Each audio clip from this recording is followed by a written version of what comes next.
From Camp KVUE Local News, this is Good Morning Northwest.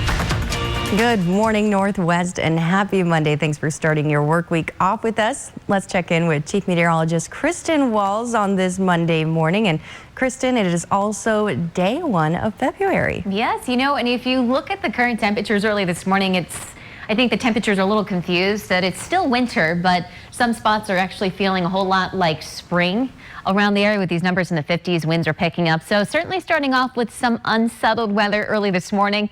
A live look right now from Richlands, Columbia Point.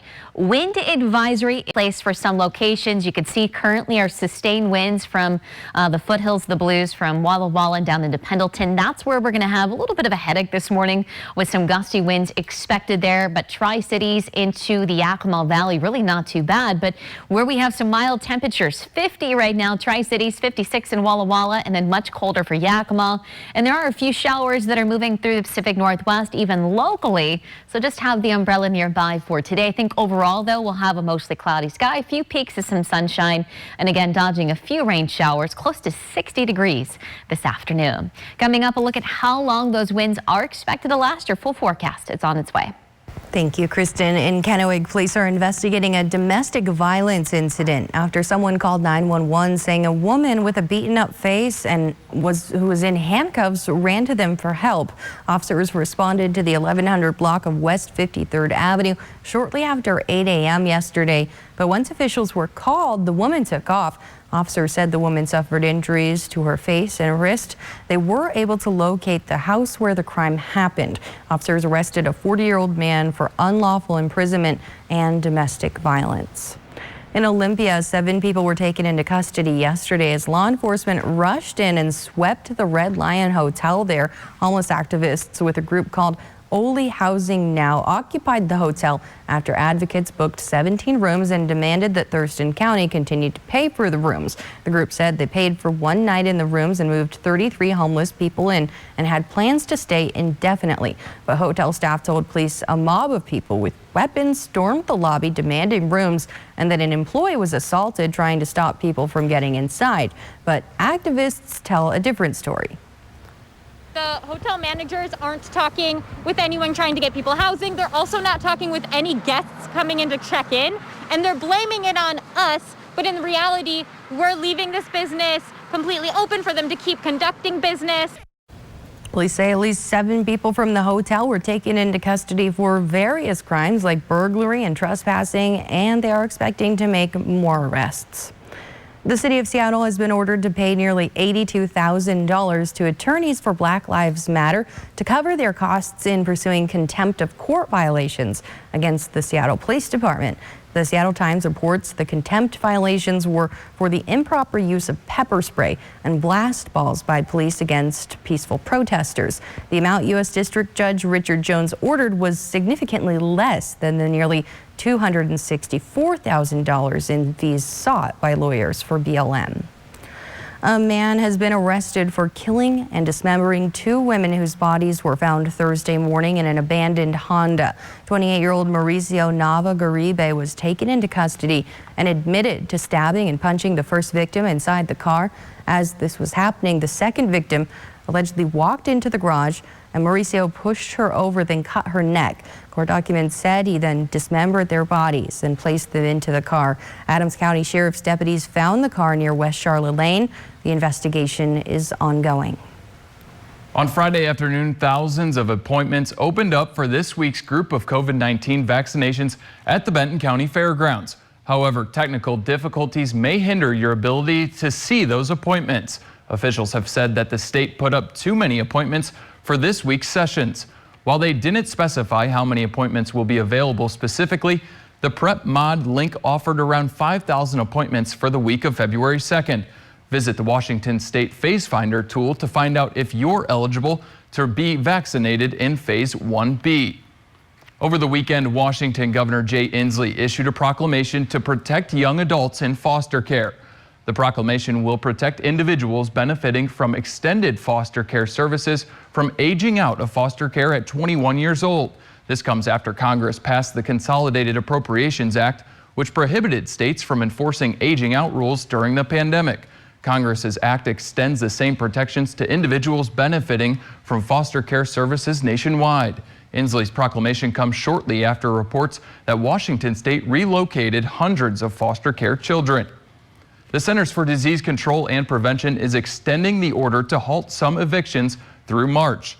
The CDC says evictions could hinder efforts to slow the spread of COVID-19. The order, originally issued in September, was set to expire on Sunday. The moratorium includes people who earn $99,000 or less a year and can't make their payments because of loss of income or extraordinary medical costs. Tenants must show that they've exhausted government options and they're making an effort to provide a payment. They must also prove that eviction would mean moving to a shelter or becoming homeless. Dozens showed up at Volunteer Park in Pasco Sunday afternoon to rally for the cancellation of rent and mortgages. The members of the Party of Socialism and Liberation decorated their cars with signs demanding the government cancel rent and mortgages. Organizers with the event say this will help defend our communities, all evictions and foreclosures. We're out here leading a car caravan today to call for the cancellation of rents and mortgages for all working class people. The group drove through the Tri-Cities aiming to spread their message as part of 3 nationwide days of action in 50 cities across the country. This brings us to our poll question of the day. Has the pandemic made it difficult for you to pay rent? Vote now at yaktrinews.com/vote, and we'll have the results at the end of the show. Well, it's 6:05. Monday, February 1st, that's today, is a day to let freedom ring because it's officially National Freedom Day. February 1st, 1865 is the day President Lincoln signed the 13th Amendment outlawing slavery in the United States. A former slave in Philadelphia named Richard Robert Wright Sr. pushed for the creation of National Freedom Day to celebrate. President Harry Truman signed the bill proclaiming February 1st as National Freedom Day in 1948. For many years, National Freedom Day was marked in Philadelphia with a wreath-laying ceremony at Liberty Bell. Many American towns host festivals and celebrations as well. We certainly are lucky to live here in this wonderfully free country, aren't we, Neil? Yes, definitely. It's a beautiful place. Let's take a quick break here on Good Morning Northwest, but before we do, let's take that look outside. And it is a breezy start for some locations early this morning. A look at that work week forecast, tracking some rain chances as well. Stick around for that full forecast. It's coming up. Plus, a new order from the CDC saying now all travelers using public transportation will now be required to mask up. A new federal mandate will require people to wear masks while using any form of public transportation. The Centers for Disease Control and Prevention issued the order. Masks that cover the nose and mouth must be worn on both ride and while waiting for it. This includes buses, trains, taxis, airplanes, boats, subways, or rideshare vehicles. Face shields and goggles can also be worn, but not in place of a mask. Children under 2 and people with a disability who cannot wear a mask are exempt. The CDC says it reserves the right to enforce the order through criminal penalties, but it hopes people will follow it voluntarily. Coming up on Good Morning Northwest, nearly 100 million people in the U.S. are under winter storm warnings this week. Welcome back, everyone. On Saturday, the U.S. surpassed 26 million cases of coronavirus. The death toll has now topped 438,000 people, and the number of deaths reported daily continues near a record level. Saturday, Maryland became the second state to report a case of the more transmissible South African variant of COVID-19. Previously only found in South Carolina, health experts believe the South African variant could worsen the spread of coronavirus in the U.S.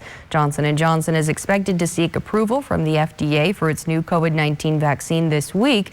While it appears to have lesser efficacy than the approved Pfizer and Moderna vaccines, Johnson & Johnson's only requires a single shot.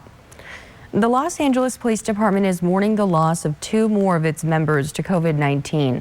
On Saturday, the LAPD announced the deaths of Sergeant Patricia Guillen and Security Officer Dexter De Los Santos. Sergeant Guillen was on the force nearly 23 years before her death Thursday. Just one day later, security officer De Los Santos passed away. He had served as a security guard at the LAPD Security Services Division for more than 8 years. The department says 8 LAPD employees have died due to COVID-19 since the pandemic began. Well, the European Commission president says drug maker AstraZeneca has finally agreed to deliver 9 million additional doses of its COVID vaccine to the EU. This comes days after the company said it would cut vaccine supplies to the EU because of production problems. But yesterday, Commission's president said that AstraZeneca would expand its manufacturing capacity in Europe and start deliveries sooner than expected. Former President Trump's office has named 2 new defense attorneys the day after his 5-member legal team left the case. David Schoen and Bruce L. Castor Jr. will now head the legal team for Trump's second impeachment trial. Schoen, in a press release, said it was an honor to represent the 45th president. He's been lead counsel in several high-profile cases and had been approached by Jeffrey Epstein to join his legal team prior to his death. Bruce Castor is a former district attorney in Pennsylvania and also said it is a privilege to defend the former president. President Joe Biden is reportedly planning to reveal details on a commission that would look at reforming the Supreme Court. Currently, there are 9 U.S. Supreme Court justices, and right now the court is controlled by conservatives 6-3. Officials involved with the commission say details are being finalized and could be unveiled as early as this week. The president has said he doesn't want to pack the court, but instead wants to look at how to reform the court system. The board would reportedly be a starting point for reform proposals rather than have the final say for transforming the bench. More than 110 million people across the United States are under winter storm warnings. From the southern Great Lakes to New England, a powerful winter storm is expected to bring several inches of snow across their region, up to 10 inches in some areas, including the nation's capital. Strong winds will accompany the heavy snow, reducing visibility and creating power outages. Ice and sleet accumulation is also a concern for portions of North Carolina, Virginia, Maryland, and West Virginia. The storm will strengthen into a powerful nor'easter by this morning as it reaches the coast, and forecasters predict the storm will finally push off the coast by Wednesday. Now, KapKView First Alert Weather with Chief Meteorologist Kristen Walls. And one update from New York City, actually, there's a travel ban now in place because of some blizzard-like conditions. So the visibilities have really been reduced there as that snow continues to fall. So as Monica mentioned, that'll be the case over the East Coast for the next couple of days. Back here locally, though, we're just dealing with the wind that will start to pick up across the area. Not too bad, though, from Richland's Columbia Point. Really all about the wind for the foothills of the Blues early this morning. So it is a breezy start for you. Wind advisory that is in place through 4 a.m. on Tuesday morning. So in the advisory area, we can actually see some wind gusts 45 to 55 miles per hour. And early this morning, we have those sustained winds, at least right now, close to about 20 miles per hour. But then once we look at gusts, they are a little bit higher than that, close to about 30 in Walla Walla and 21 in Dayton.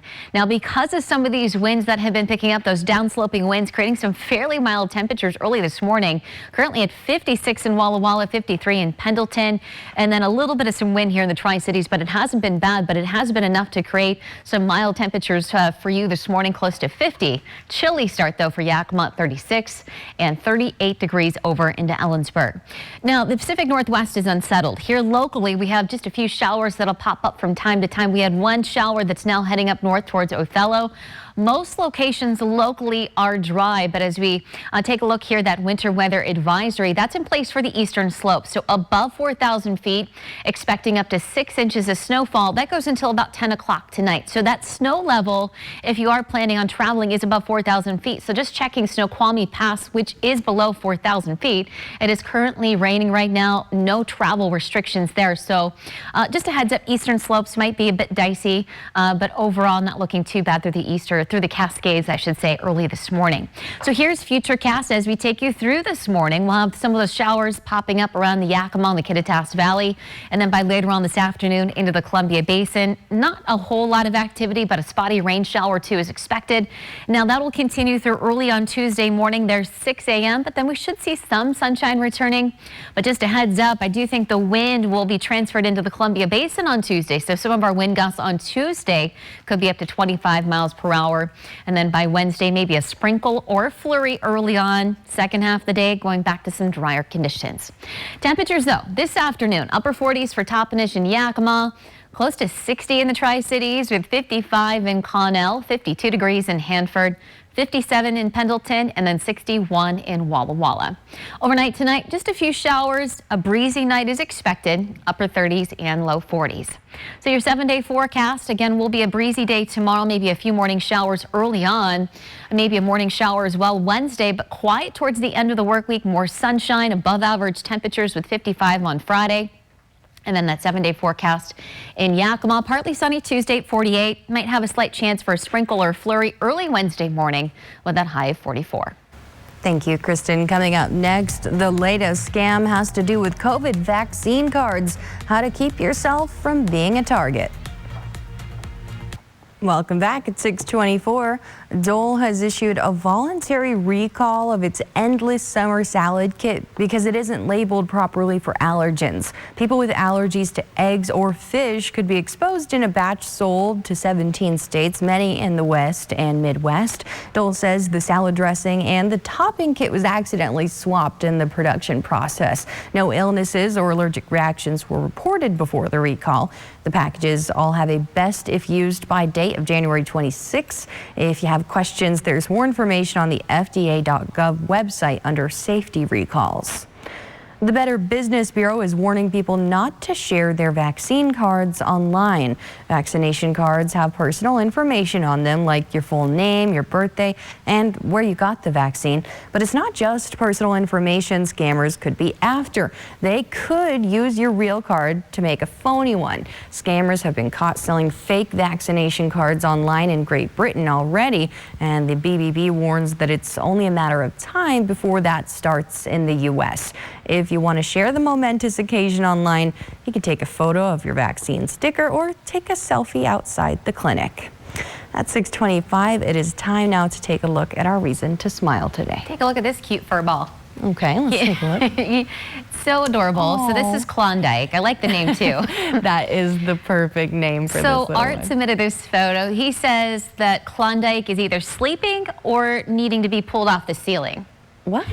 But this is kind of when he was a little bit younger, growing up a little bit more, but certainly adorable nonetheless. I can't imagine, you know, with my dog too, she's almost going to be 10. She still needs to be pulled off the ceiling sometimes. I She's know. just so full, so much energy. They're the best, aren't they? Coming up next on Good Morning Northwest, the state is having teachers wait their turn for the vaccine while also urging them to get back into classrooms. Then at 6:26, as we're giving you a live look outside right now, we are looking at winds which have been picking up across the area early this morning and some unsettled weather that we're dodging. Stick around for that full forecast coming up during the 6:30 half hour. Coming up on Good Morning Northwest, we're learning more about a protest that put one hospital in Clark County on lockdown. Plus, dozens showing up in Pasco over the weekend calling for the cancellation of rent and mortgages. And gusts could be as high as 55 miles per hour for some locations today. Stick around for that forecast. It's coming up. From Camp KVUE Local News, this is Good Morning Northwest. Good morning, Northwest, and thanks for starting your week with us. I'm Monica Petrozelli. Let's check in with Chief Meteorologist Kristen Walls. Kristen, a rather gusty start to the work week. Yeah, especially for the foothills of the Blues early this morning as you're waking up. Could notice some of those winds from Richland's Columbia Point and the Columbia Basin. Not too bad, but actually seeing some of the effects from those winds. The temperatures early this morning in the Columbia Basin jumping up close to 50 degrees. So that is a nice start to our morning. As you'll see, 16-mile-per-hour wind. These are sustained winds from Walla Walla, close to a 20-mile-per-hour wind in Pendleton, but fairly light from the Tri-Cities and then over into the Yakima Valley. Now in the Yakima Valley, that's where you have numbers down to about 36 for Yakima, Toppenish 38, 50 currently in the Tri-Cities, and then 56 in Walla Walla. With a front working through the Pacific Northwest, locally we could have just a shower or two to pop up. Overall, though, staying mostly cloudy, maybe a few peaks of some sunshine, but jumping up to 60 degrees or close to that this afternoon. Now, how long will we hang on to these winds and even looking ahead to more unsettled weather for the work week? Your full forecast, it's coming up. Thank you so much, Kristen. Well, something we've been seeing across the state. Health officials say 3 mass COVID-19 vaccination sites in Snohomish County are now closing today and tomorrow because of a lack of vaccines. The Everett, Edmonds, and Monroe locations will be closed because of a lack of the Moderna vaccine. The health department says appointments will open back up for those locations once they get more doses. A Vancouver hospital was placed on lockdown after a group of protesters gathered outside demanding the release of a patient allegedly being held against their will. Authorities said the patient had refused to submit a COVID test and was placed under a 24-hour quarantine while getting medical treatment. The county sheriff's office said anti-vax protesters dispersed from the area after hours of demanding the patient be released from the hospital. No arrests were made, but there was a confrontation between the group and law enforcement, resulting in one person being pepper sprayed. On Friday afternoon, thousands of appointments opened up for this week's group of COVID-19 vaccinations at the Benton County Fairgrounds. However, technical difficulties may hinder your ability to see those appointments. Officials have said that the state put up too many appointments for this week's sessions. While they didn't specify how many appointments will be available specifically, the Prep Mod link offered around 5,000 for the week of February 2nd. Visit the Washington State Phase Finder tool to find out if you're eligible to be vaccinated in Phase 1B.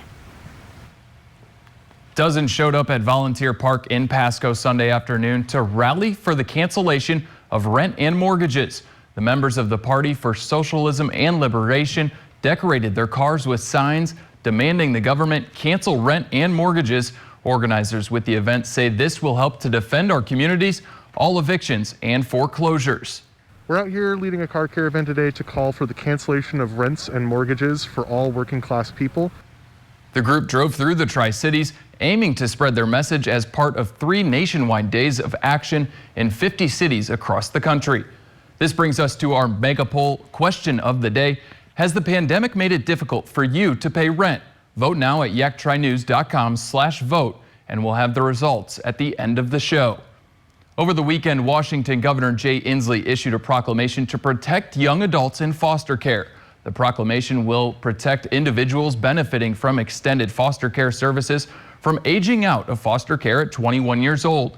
This comes after Congress passed the Consolidated Appropriations Act, which prohibited states from enforcing aging out rules during the pandemic. Congress's act extends the same protections to individuals benefiting from foster care services nationwide. Inslee's proclamation comes shortly after reports that Washington State relocated hundreds of foster care children. Washington State Schools chief is pushing for teachers to get vaccinated for the coronavirus when it's their turn, but also insisting they get back to the classroom immediately. Chris Rydall, superintendent of public instruction, on Friday announced a partnership with Kaiser Permanente to offer vaccinations to the state's 143,000 public school employees and 12,000 private school employees. The program will simply make it easier for teachers to get the shot, but will not change their place in line. The bottom line is a vaccine is a tremendous safety net, but it is never the thing that's going to create the perfect scenario. Our schools are safe today when they follow the protocols in opening. Many teachers are frustrated with the push for classroom learning in the face of raging infection rates. And in the Ithaca School District, where the plan is to return to in-school learning for kindergarten and first grade this Thursday, the teachers union voted no confidence in the superintendent and has filed a suit to delay that opening. Check this out. A record-breaking thrill ride is almost ready to go at a New Jersey amusement park. The final piece of track was placed on the Jersey Devil coaster at Six Flags Great Adventure in Jackson this week. The park says this roller coaster will be the tallest, longest, and fastest single rail coaster in the world. It's expected to stretch over 3,000 feet, reach heights of 130 feet, and go speeds of up to 58 miles per hour. The ride is scheduled to open sometime this year. I would love to go. I'm a big roller coaster fan. What do you think? I used to not be. Yeah. And then I kind of started going on one after another and then got into it. So yeah, I would love to go that. Anything fast and and gets you going, gets the blood flowing. It's hard during the pandemic. We haven't really been able to go on roller coasters for so long, so it's going to be a little scary maybe when we go back. A little scary, yeah, because it's been so long. We'll see. Let's take a quick break here in Good Morning Northwest, but first, let's take that live look outside. And those winds have been picking up for parts of the area this morning. Talking about the wind advisory and who is under that. Stick around for your full forecast. It's coming up. Plus, with the big game less than a week away, the CDC is releasing new guidelines to help you stay safe this Super Bowl Sunday. Welcome back to Good Morning Northwest. A new study shows pregnant women with protective coronavirus antibodies likely pass them to their unborn babies. Researchers at Philadelphia's Pennsylvania Hospital found the transfer in 72 out of 83 cases they studied. They say this might suggest a pregnant woman who gets a COVID-19 vaccination could pass that along also. Health experts already believe flu shots also offer such double protection. The CDC wants you to stay safe for the Super Bowl. That's why it's issuing new pandemic-related guidance for the big game. The CDC says attending large gatherings, including the Super Bowl, increases your risk of getting and spreading COVID-19. The guidance goes on to say the safest way to watch the Super Bowl is at home with people you live with. However, if you choose to go to the game or a larger event, like a watch party, there are a few things that can help you that might protect you. Those include using noisemakers instead of cheering, arriving early to avoid crowds, and using touchless payment methods.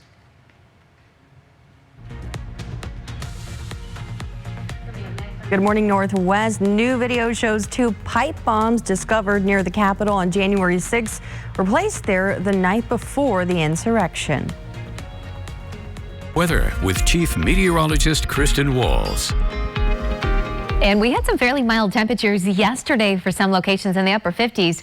Now that does continue early this morning. There are some spots in the 50s, but of course that's accompanied by the wind, which has been picking up. Not too bad from Richland's Columbia Point and parts of the Tri-Cities, but we do have a wind advisory that is in place for the foothills of the Blues in effect now, and that goes through 4 a.m. on Tuesday. Gusts in the advisory area, which include Dayton, Walla Walla, and Pendleton, could be between 45 to 55 miles per hour.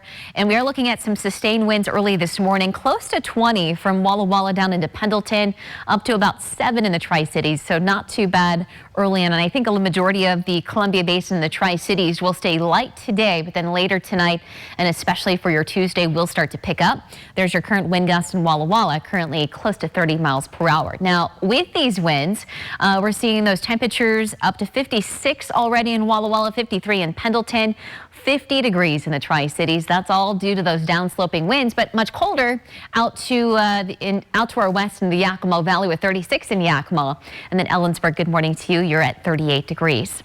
We are seeing some rain showers that are popping up early this morning on Skywatch radar as a frontal system continues to impact the Pacific Northwest. Highest chances for some rain showers around the Yakima Valley this morning, and then pretty dry from the Tri-Cities into the foothills of the Blues. There's that winter weather advisory that is in place for the eastern slopes that will go through 10 p.m. tonight, and mainly above 4,000 feet. That'll be the snow level that we're expecting, so up to about 6 inches above 4,000 feet.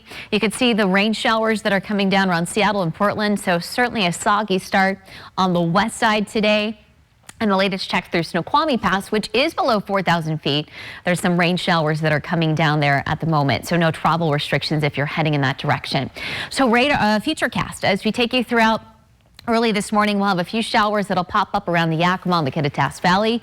Still mainly dry for the Tri-Cities, and then a few spotty rain showers for the majority of our area for this afternoon. We'll continue to have a rain shower or two out the door for your Tuesday morning before looking at that sunshine for Tuesday afternoon, although it's going to be a breezy day tomorrow. Some of our wind gusts up to 25 for the majority of our area, including the Tri-Cities. A few showers, maybe even a little bit of a snow flurry for parts of our area on Wednesday morning, and then turning drier for your Wednesday afternoon. So temperatures out there for this afternoon, we're looking at upper 40s from Toppenish into Yakima. Cle Elum today up to 40 degrees, close to 60 in the Tri-Cities with 61 in Hermiston, and then 61 as well for Walla Walla, close to 60 in Dayton. So tonight we'll have those lows dipping down through the upper 30s and low 40s. It is going to be a breezy night tonight, and then just a few rain showers expected. So there's your 7-day. Maybe a morning shower there on Tuesday, breezy day. For Wednesday, we'll have a lingering shower early on and then really drying things out towards the end of the week. And the majority of the 7-day will be above average. 55 on Friday. And then your 7-day forecast for Yakima. You'll have a slight chance for maybe a rain or snow mix early on in the day, then turning drier Wednesday afternoon with a high of 44. Thank you, Kristen. Well, the FBI says the 2 pipe bombs discovered near the Capitol on January 6 were placed there the night before the insurrection. Federal investigators released new details and video from the case on Friday in hopes for tips from the public. They're concerned the bomber could still be at work. A new wanted poster says the pipe bombs were placed near the Democratic and Republican Party headquarters between 7:30 and 8:30 p.m. on January 5th. The FBI also identified the suspect's shoes as Nike Air Max Speed Turf shoes in black, gray, and yellow. The reward for information leading to the arrest and conviction of that person is $100,000. More members of the Proud Boys have been charged with participating in the U.S. Capitol riot. The Justice Department announced conspiracy charges against Dominic Pizzola and William Pepe Friday. Investigators allege the 2 men worked together to attack the Capitol. According to prosecutors, they removed metal barricades and used a police officer's riot shield to smash a window. Pizzola and Pepe are 2 of at least 8 people affiliated with the Proud Boys who have been charged in connection to the January 6th riot. Coming up, a group of prominent women are calling on President Biden to help the millions of moms forced to leave their jobs during the pandemic. ABC's Becky Worley has the details in today's GMA First Look.